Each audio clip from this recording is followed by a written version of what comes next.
Assalamualaikum warahmatullahi wabarakatuh and a very good day.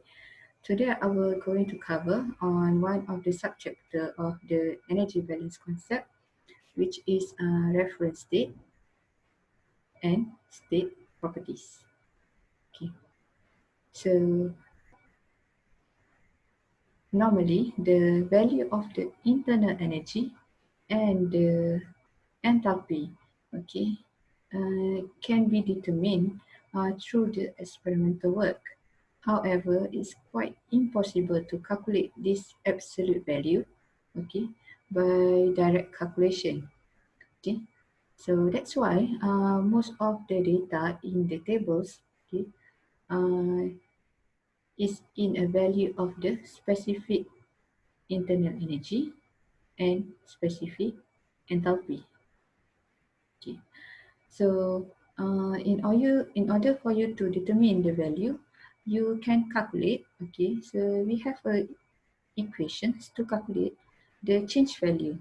Okay, the change value of either change of internal energy or the change of the enthalpy.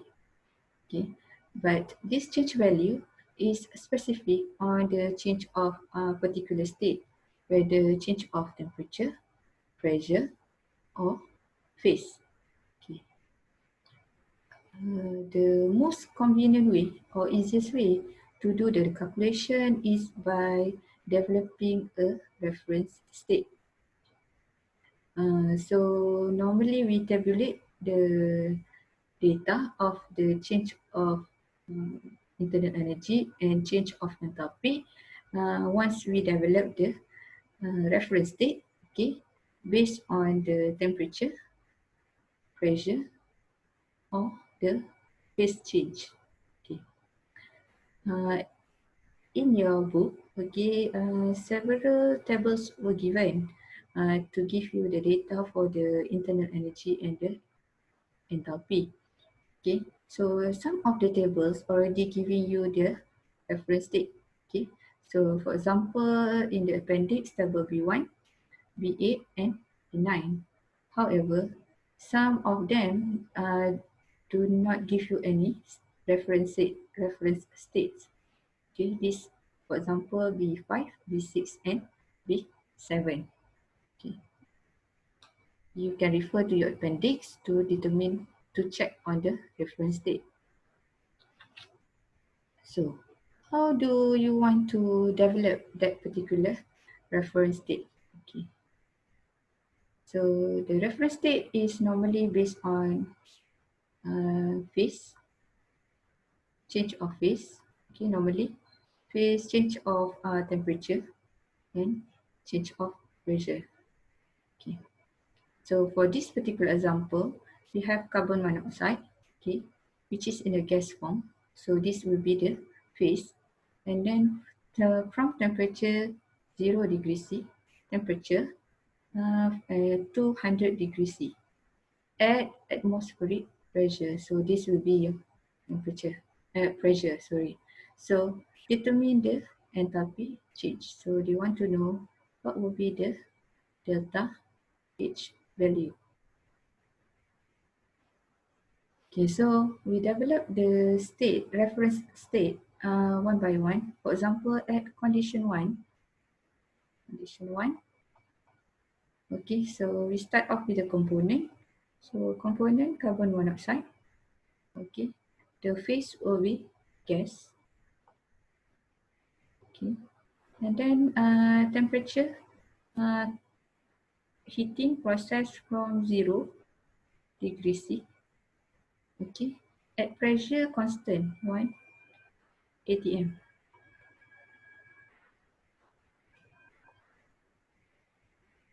Okay, so this one is condition 1. So at this particular condition, we assume that enthalpy, specific enthalpy at condition 1. Now the heating process occur towards condition 2. Okay, so the reference is carbon monoxide at gas, okay, 100 degrees C. and then the pressure is constant. Okay. So we take that the enthalpy conditions for this particular enthalpy value for this particular condition is H2. Okay. So the question request for the change of enthalpy. Okay, so it's equivalent to the enthalpy final. Enthalpy final is at condition 2 minus with the enthalpy initial at condition 1. Okay, so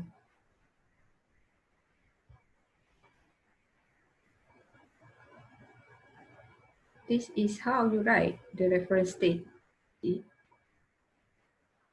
for each particular condition. However, if we go further a bit on the calculation, so the question requests for the change of enthalpy. So how do you want to get the value of this enthalpy value? Now, if you have the book with you, you can go to the table B8. Okay, if you refer to table B8, okay, okay, if you refer to table B8, then you can go to the component carbon monoxide. Okay, so component carbon monoxide, and then for H2 you can go to the temperature 100 degree C. So 100 degree C, the H value is 2.19. Okay. 2.19 kilojoule per mole.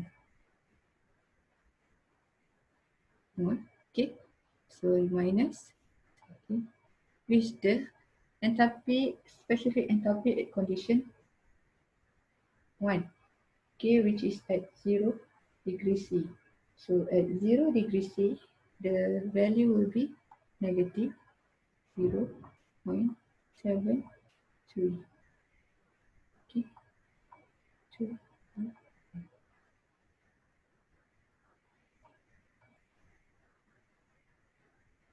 So you will get the final answer 2.9.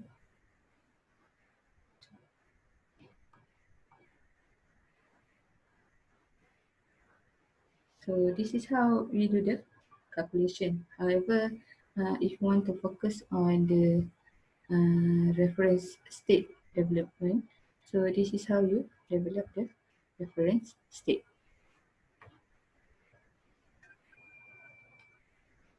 So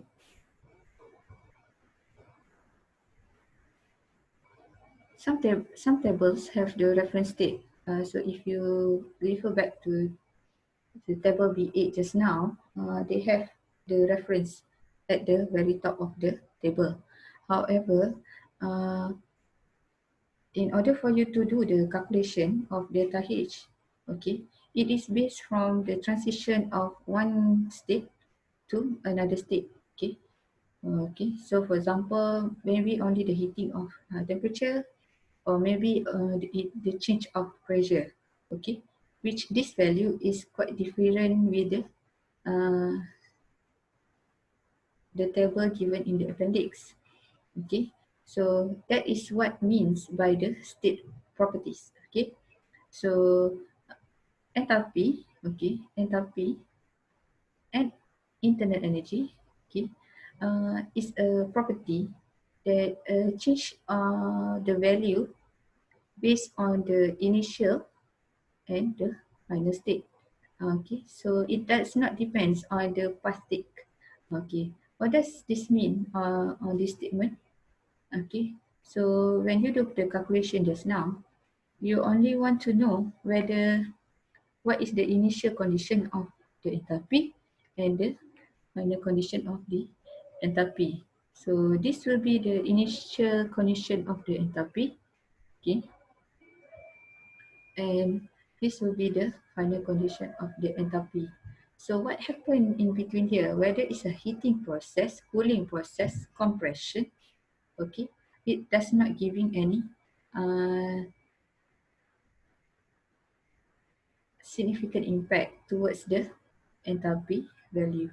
Okay, so that is what does it means by that statement or definition of state properties.